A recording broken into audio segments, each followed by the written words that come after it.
très bien. صباح الخير عليكم. على بالي من الصعب دونك جو دير نقدم انايا الموضوع ديالي بعد على بالي كنت تعبانين حيت vous avez mis toute votre concentration sur les سمحوا لي نجوز il est plus facile donc je vous demanderai donc de m'accorder encore un peu de concentration avant la pause, voilà. Et il nous sera difficile aussi d'intervenir après notre cher collègue, M. Abdelli, qui nous a emmenés fait Ard el-Waqi, voilà, qui nous a emmenés, donc j'ai aimé aussi votre présentation par des images, voilà, avec beaucoup de... Bon, c'était spontané, j'ai vraiment aimé. Par contre, moi, malheureusement, je n'aurai pas beaucoup d'images réelles à vous montrer, mais je vous invite un peu à faire appel à votre imagination pour donc passer à la présentation de ce que j'ai à vous présenter. Au fait, moi, je vais vous parler de l'entrepreneuriat, mais avec une condition. Donc, un entrepreneuriat avec des garde-fous. Un entrepreneuriat qui doit s'inscrire dans la durabilité. Donc on ne va pas se donner tout le mal d'entreprendre pour fermer, pour baisser rideau dans quelque temps pour une cause ou une autre, une cause sociale, pas parce qu'on fait des nuisances, parce je veux dire sur le plan social, on ne prend pas, je veux dire, on respecte pas les réglementations pour le respect déjà de la vie humaine, pas seulement de la vie de tous les êtres, voilà, qui sont autour de nous, en nuisant par exemple pour, je ne sais pas, en faisant des rejets industriels. Alors, pour ne pas m'attarder beaucoup sur les préliminaires, donc je rentre directement dans le vif du sujet. Alors, on me dit. Pardon. Alors, je vais la faire passer bien. Voilà, très bien. Donc, on va parler en fait de l'entrepreneuriat durable en mettant le cadre et les références brièvement. Et puis, donc, on va essayer, je n'ai pas la prétention de répondre entièrement, mais juste d'aborder, ça va être un peu une démystification de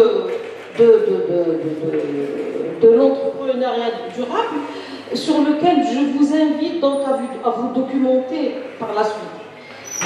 On va donc faire un peu un tour des outils du développement durable, qui sont les objectifs du développement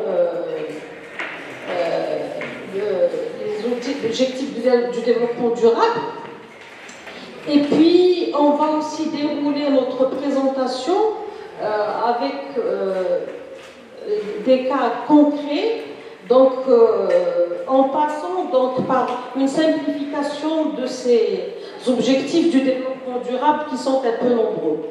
Et à la fin, on va donner quelques exemples par rapport à ce fameux entrepreneuriat durable. Alors, le cadre de référence de l'entrepreneuriat durable, c'est ces fameux ODD.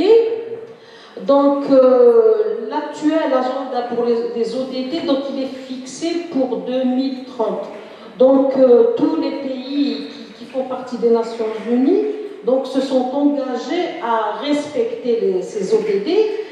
Le souci, c'est que ces ODD, on les connaît, donc le cadre est fixé, mais par la suite, il manque un peu le mode d'emploi.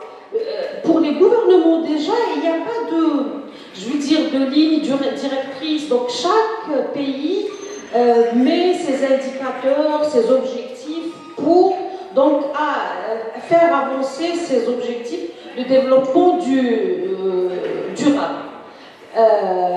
Au fait, ces objectifs, auparavant, donc, on ne les appelait pas comme ça. On les appelait il y a 15 années, 15 années avant la promulgation de cet agenda 2030 des ODD, on appelait les objectifs du développement durable les objectifs du millénaire pour le développement. Donc le millénaire, donc, il a été clôturé, donc c'était vers, ils se sont arrêtés vers 2015, comme ça, ils ont commencé. À partir déjà de... En fait, moi je suis une ancienne du système des Nations Unies, je me rappelle qu'en 2012 déjà, dans le système des Nations en Algérie, donc les organisations des Nations Unies qui sont domiciliées, le PNUD, moi j'étais à ONU Femmes en fait, le FNUAP, UNHCR,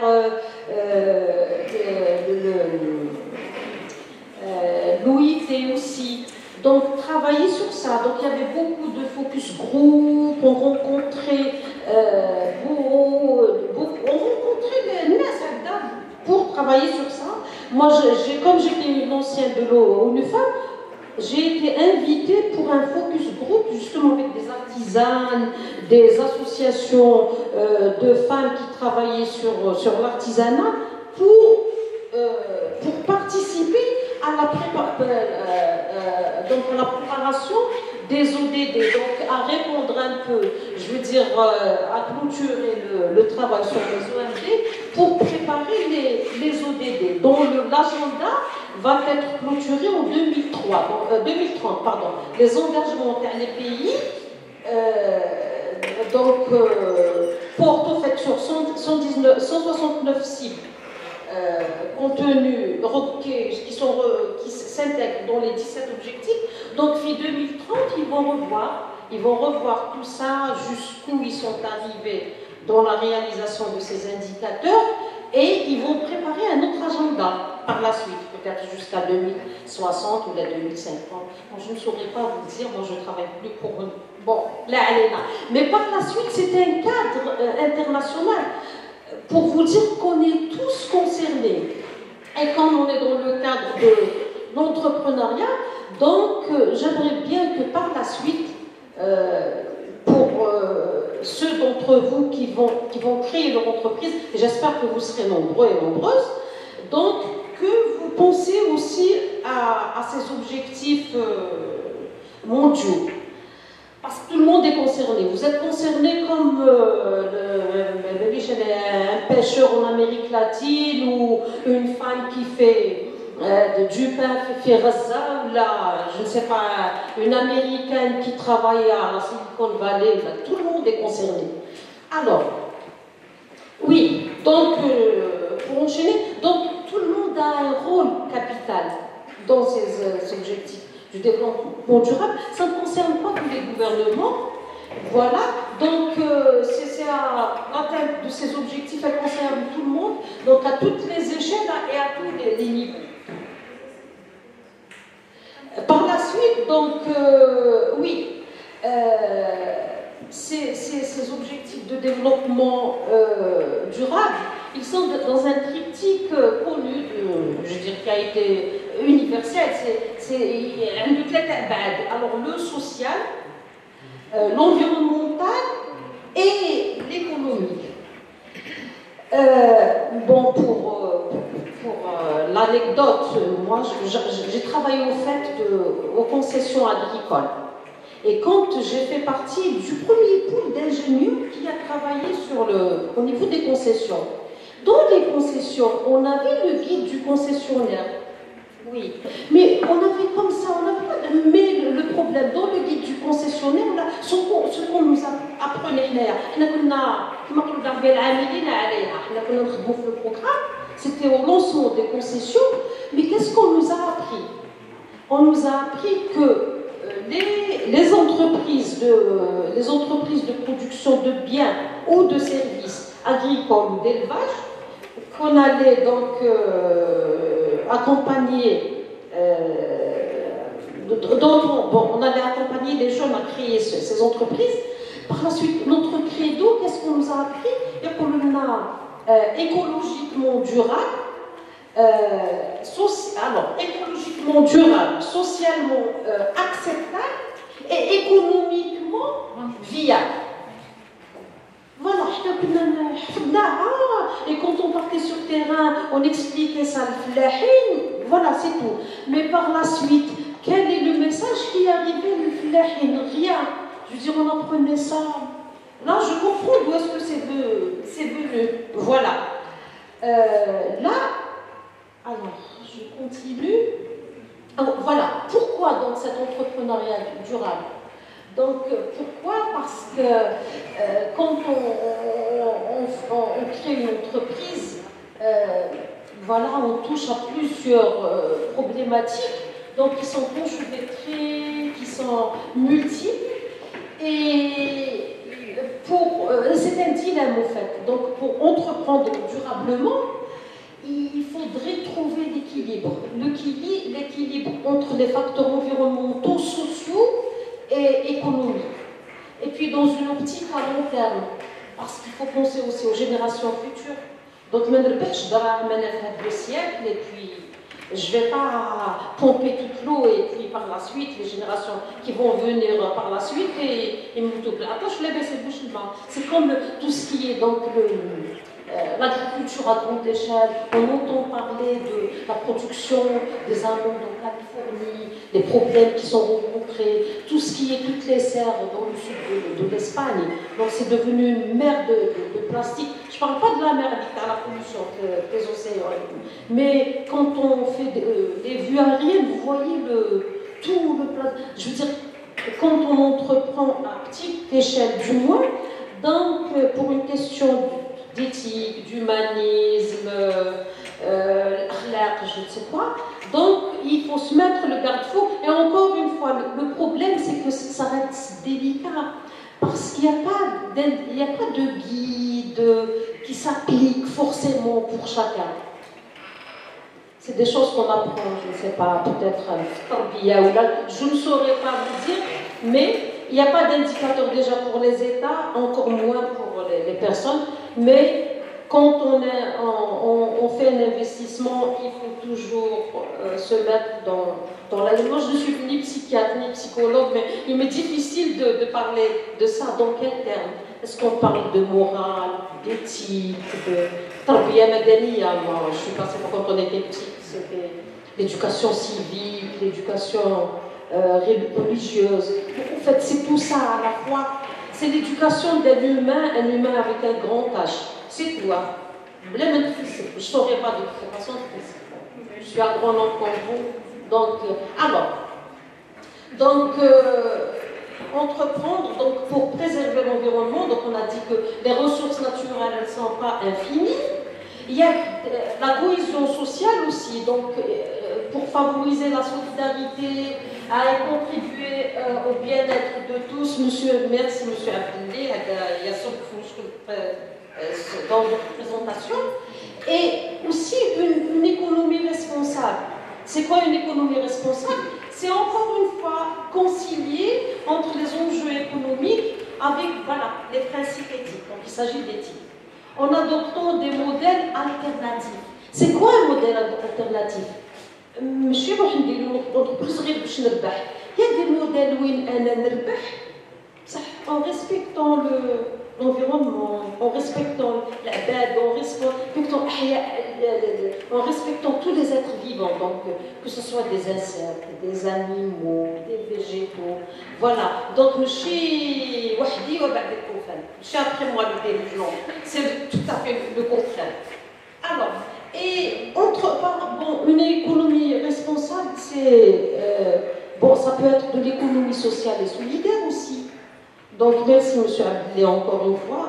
Ce qu'il a présenté, c'est de l'économie sociale et solidaire. C'est une alternative. Voilà. Et je vous invite aussi à vous documenter. Vous avez cette chance donc Internet est un monde d'expérience. Au fait, les ODD, comme il y a des indicateurs, je veux dire, ils sont structurés, ils sont 17 ODD. En fait, par la suite, les ODD dans le système des Nations Unies, dans les ODD, il y a des indicateurs, des sous-indicateurs. Par la suite, il y a, qui m'a fait la COP, la 27, donc pour élaborer les ODD, donc chaque professionnel essaie de tirer la couverture vers lui. Par exemple, ceux qui travaillent sur les droits des femmes, ils veulent tout tirer. Ceux qui, par exemple, l'UNICEF, pour les droits des enfants, c'est tout le monde qui essaie de mettre le plus d'indicateurs pour, bien sûr, par la suite, d'avoir le plus de contributions, le plus de financement pour l'indicateur qu'il défend, bien sûr. Parce que tout a un coût, bien sûr. Moi, je ne vais pas rentrer dans ces détails, vous pouvez vous documenter sur ça. Donc, mais par la suite, la finalité, c'est que ces objectifs, ils ont une finalité d'éradiquer la pauvreté dans le monde, en gros, de protéger la planète et de garantir la prospérité pour toutes les populations. Donc, ça, c'est en gros, c'est ce que visent un peu ces 17 ODD conjugués. Mais par la suite, bon, pour revenir, je ne vais pas vous les citer tous, hein.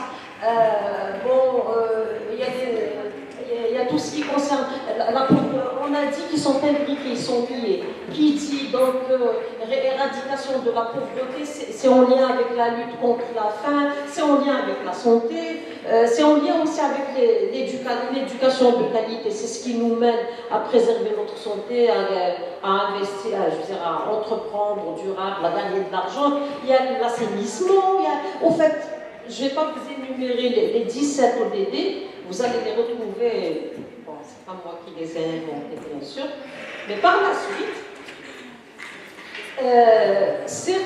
quand on entreprend, pour faciliter un peu les choses pour les jeunes, en particulier les jeunes entrepreneurs, donc certaines institutions, certaines chambres consulaires en particulier, donc tout ce qui est chambre entre autres les chambres de commerce et d'industrie, vont chacune de sa pédagogie, de ses facilitations. Là, je vous donne l'exemple de ce que fait la chambre du commerce et de l'industrie belge. Pour faciliter, donc, sur le plan pédagogique, elle a regroupé les 17 ODD en 5 P. Alors, c'est la population, la planète, la prospérité, la paix et le partenariat. Donc, dans chaque P, on retrouve un groupe de ces ODD. Au lieu de traîner les 17,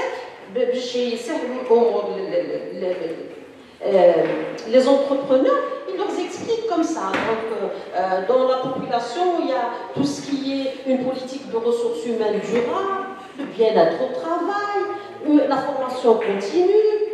Vous êtes 3 minutes. Bon, je passe sur ça. Ah oui, il y a ça, il y a aussi tout ce qui est normes. Alors, ce qui s'applique pour l'entrepreneuriat durable, c'est la norme ISO 26000. Cette norme, en réalité, elle concerne tout ce qui est la chaîne logistique, donc comment faire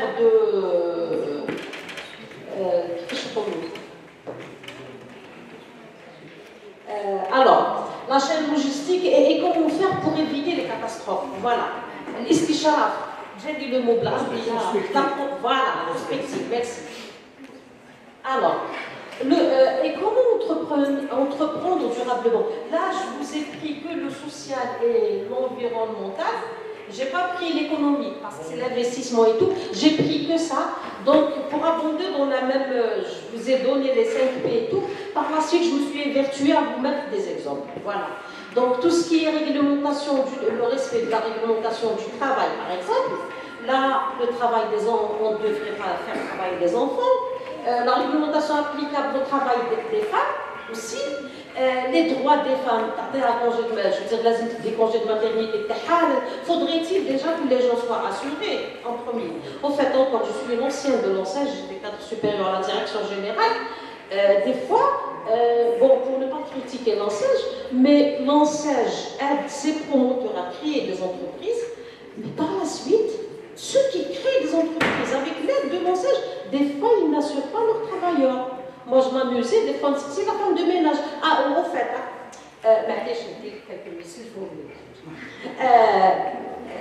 c'est là, je parle bien sûr de cas réels. Je voyais la femme de ménage, par exemple, qui mélangeait notre daf, mais à cocktail. Et ça m'a étonnée, elle n'avait pas de gants, aucune protection, et elle n'était pas assurée. Qu'est-ce que j'ai fait? Moi, j'ai été voir le secrétaire général avancé, il y a des aides de l'État, même pour payer le promoteur à l'époque. Non seulement on l'aide pour financièrement, avec les aides fiscales, parafiscales et tout, et on leur payait une partie du salaire des ouvriers qui pouvaient recruter. Avec tout ça, non seulement il n'assurait pas la femme de ménage, mais on avait dit la formation continue, et puis il y avait des risques sur sa santé. Imaginez-vous mélanger notre daf à l'eau de Javel, catastrophe. Et il n'y avait pas de moyens de travail, bon là, elle est là. Aussi, je passe à l'environnement, le respect des normes environnementales, l'utilisation des matières premières avec parcimonie, choisir ses partenaires. En fait, elle dit choisir ses partenaires, c'est l'ODD 17. Tout ça, tout ce que je viens d'énumérer, mais ce n'est pas exhaustif comme ça, je les ai mis comme ça, on peut tous les relier à l'un ou l'autre des ODD. Alors je continue, je vous ai donné un exemple comme ça que j'ai trouvé sur internet. Au fait, ce que je voulais vous dire, c'est que dans le monde des ODD et du développement durable, il n'y a pas que l'entrepreneur qui va gagner de l'argent, c'est légitime, bien sûr. Il faut qu'il crée une entreprise à but lucratif, tout en respectant tout le reste.